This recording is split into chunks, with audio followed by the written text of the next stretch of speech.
ကိုရင်တူဩဝါဒစာပထမဆောင်မှာဖတ်ရှုခြင်းညီကိုတို့သင်တို့၏ခေါ်တော်မူခြင်းကိုစင်ကြယ်သုံးသပ်ကြလော့သင်တို့တွင်လောကီစံတော်ရာပညာရှိသူဩဇာအာဏာရှိသူမျိုးရိုးစာကြီးမြင့်မြတ်သူဟူ၍များစွာမရှိကြချေတို့ရာတွင်ဖျားသခင်သည်ပညာရှိသူကိုအရှက်ရစေရန်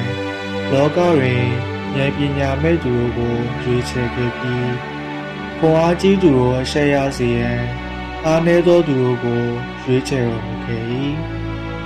ဘုရားသခင်သည်လောကတွင်နှိမ့်ချသူများနှင့်ဝိုင်းပယ်ထားခြင်းခံရသူများကို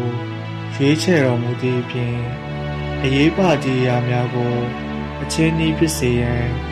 အရေးမပါသည့်အရာများကိုရွေးချယ်တော်မူခဲ့၏ဤနည်းဖြင့်ဤသည့်လူသားများ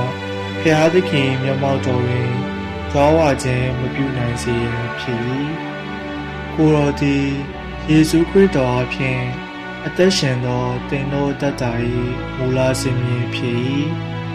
ဖျားသခင်သည်ခရစ်တော်ကိုငါတို့၏ဉာဏ်ပညာ